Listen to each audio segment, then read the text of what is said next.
All right, so are you ready to travel back in time with us? Because today we're taking a deep dive into the Mongol Empire, but we're going way beyond those typical warrior on horseback images, Right. and we're really trying to uncover what made this nomadic civilization tick.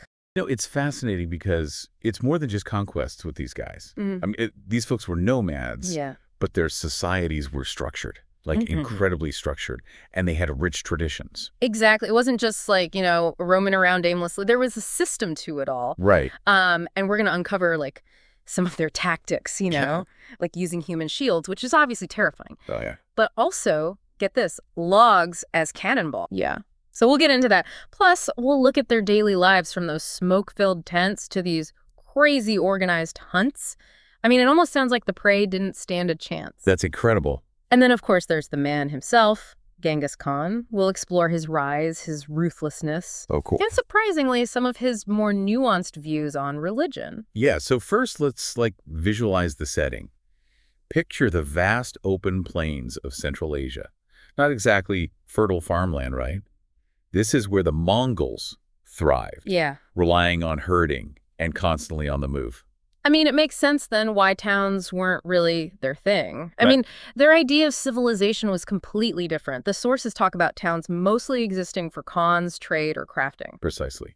And this nomadic lifestyle shaped everything, even down to their homes. Right. Those portable felt tents called yurts. Oh, yeah, I read about those. They even had a special door design. Right. Something to do with their livestock. It's more than just a design quirk. Yeah. Imagine you're a herder in a harsh climate. Mm. Yeah. Your animals are your livelihood. So the Mongols, they created these adjustable yurt entrances, big enough for animals to shelter inside with the family. Wow. So it's not just about keeping warm. It's about this deep connection between the Mongols and their herds. Absolutely. It's like their animals were part of the family, not just possessions. Right.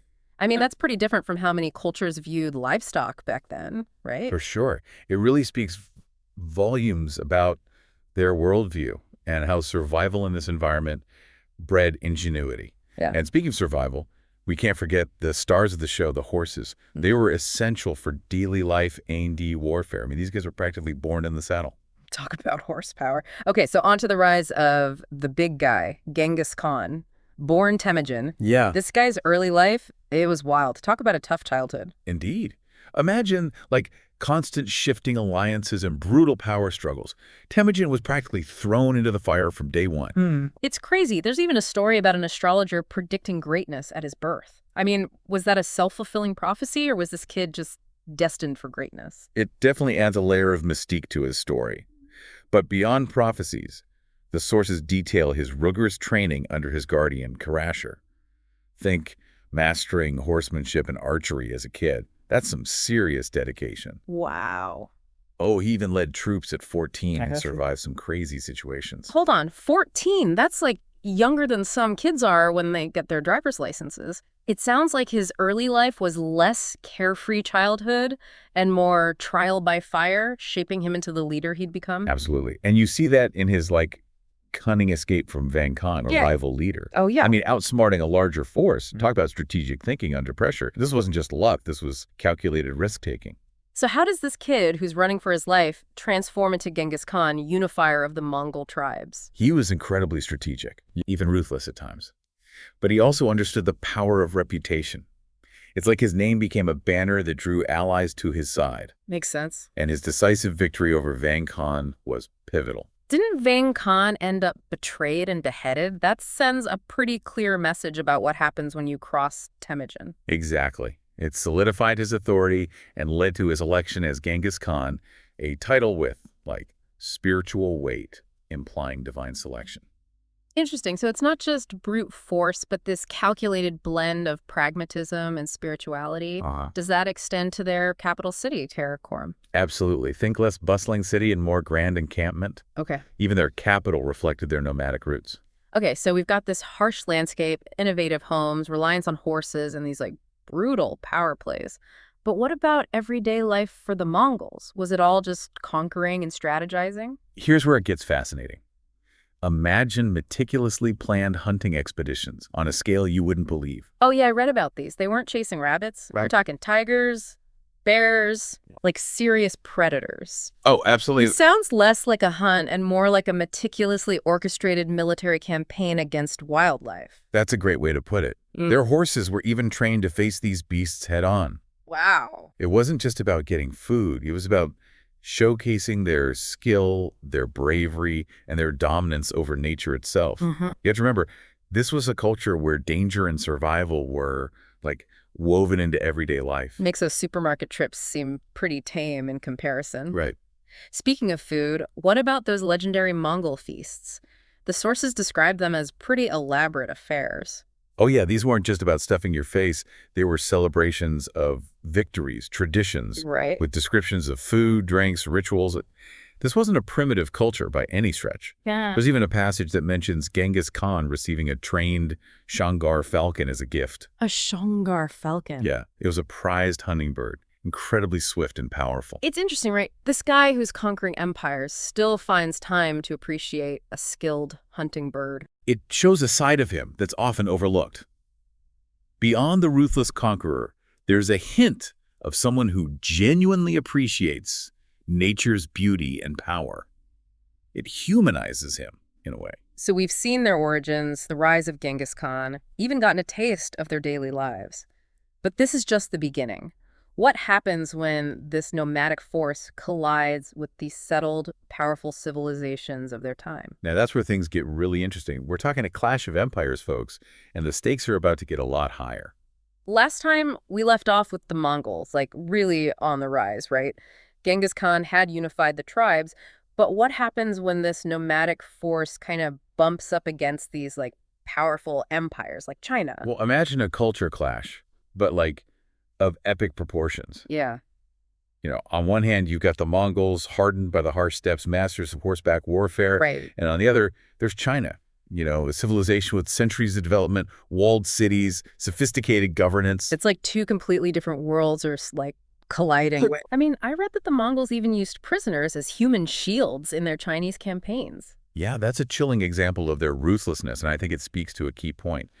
The Chinese, with their focus on, you know, internal stability and defense, they might have underestimated this, like rising nomadic power. It's a classic case of know thy enemy, right? Precisely. Genghis Khan, however, was a master of exploiting weaknesses. Yeah. He saw the, like, fractured political landscape of China as an opportunity and struck with incredible force. Wow. We have to remember, for the Mongols, warfare wasn't just about territory. It was about survival, resources, and constantly proving their dominance. The sources detail some pretty devastating campaigns. Yeah. The sack of Zhongdu, the former Chinese capital, sounds especially brutal. Yeah, the descriptions are indeed harrowing. Yeah. Zhongdu was a major city, and its fall, sent shockwaves throughout China. Right. It wasn't just defeating armies. It was about breaking the enemy's spirit. And the Mongols were masters of psychological warfare. It's a stark reminder of the human cost of these conquests, isn't it? For sure.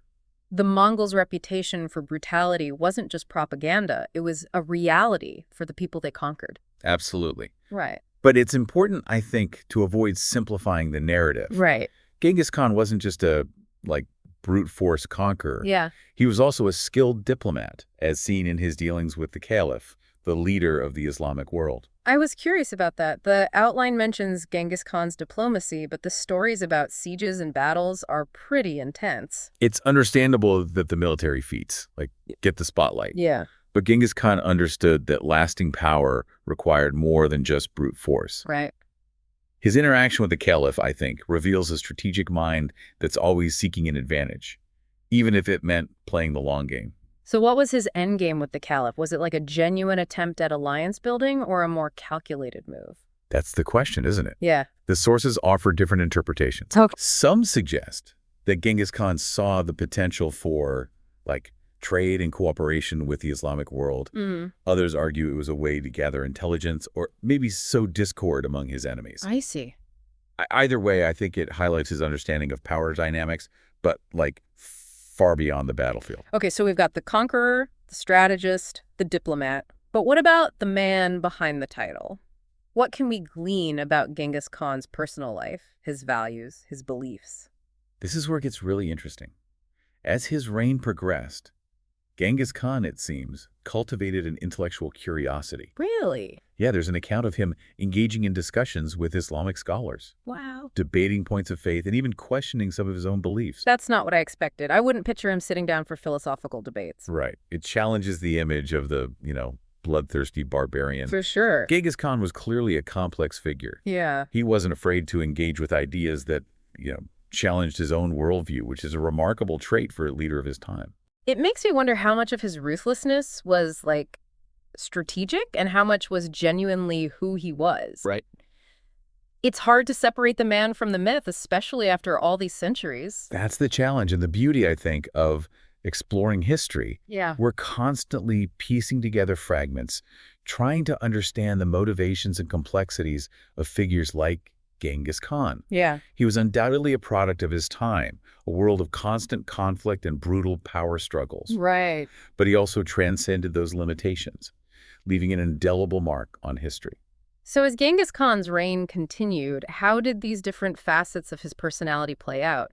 Did his thirst for conquest ever wane? Did his intellectual curiosity lead to any significant changes in his approach to ruling?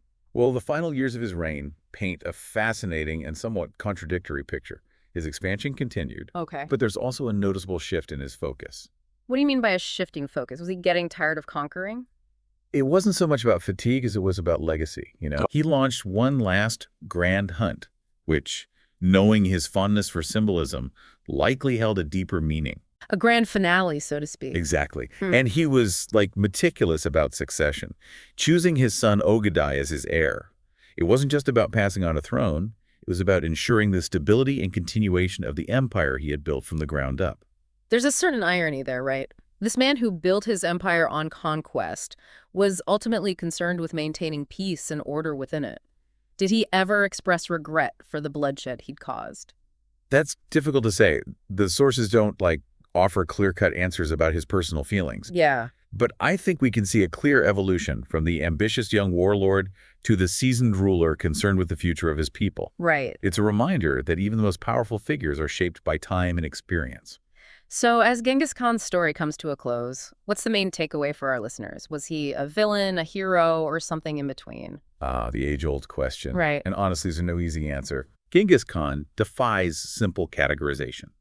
He was a force of nature, a brilliant strategist, a ruthless conqueror, and surprisingly, a complex individual with his own set of values and beliefs. It's a lot to process. Right. His story's full of contradictions and raises all sorts of questions about the nature of power, ambition, and legacy. Exactly. And that's what makes studying history so fascinating. Right. It's not about memorizing dates and names. It's about grappling with these complexities and trying to understand the forces that shaped our world.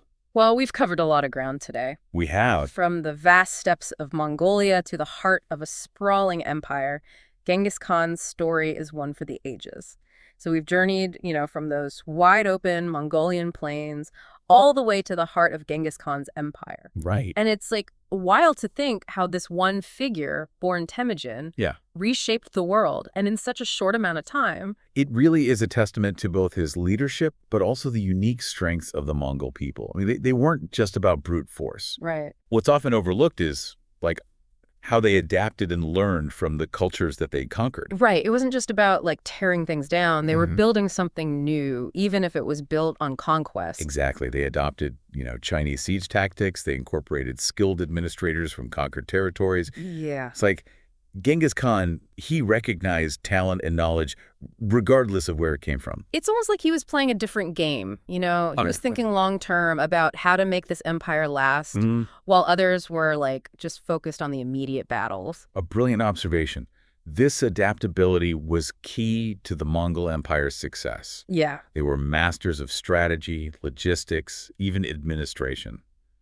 In many ways, their approach to empire building was, ahead of its time. But here's where I get stuck. We can talk about their innovations, their skills, but there's this undeniable brutality. Right. The massacres, the destruction. How do we reconcile those two sides of the story? That's the core dilemma, isn't it? The Mongol Empire forces us to, confront uncomfortable truths about history. Yeah. We can't, shy away from the atrocities. Right. But we also can't simplify the narrative. So it's easy to label Genghis Khan a villain, but was it really that, like, black and white? Was he so different from other rulers of his time? I think context is everything. This was an era of constant warfare. Yeah. Brutal conquest was, sadly, the norm. Right. And while we shouldn't, excuse their actions, understanding the historical context helps us grapple with the complexities. So are we saying that because everyone was doing it, it was okay? Not at all. It's not about justifying, it's about understanding. Right. We can condemn the violence while still appreciating other aspects of their culture, their advancements, the impact they had on the world. Right. It's about seeing the full picture, even the uncomfortable parts. I guess what I'm wrestling with is this idea that something can be both, like terrible and transformative. Yeah. The Silk Road flourished under Mongol rule. There was unprecedented cultural exchange Right. at a terrible cost. That tension, that paradox, is at the heart of the Mongol Empire's legacy. Right. It forces us to ask, like, tough questions about the nature of power, the price of progress. Yeah. It reminds us that history is rarely, neat or simple. So what's the takeaway for our listeners? What do we do with this knowledge about Genghis Khan and the Mongols? Here's a final thought to ponder. Really? Was Genghis Khan a force of destruction? Or was he a force of progress? Or was he perhaps a bit of both? There's no easy answer.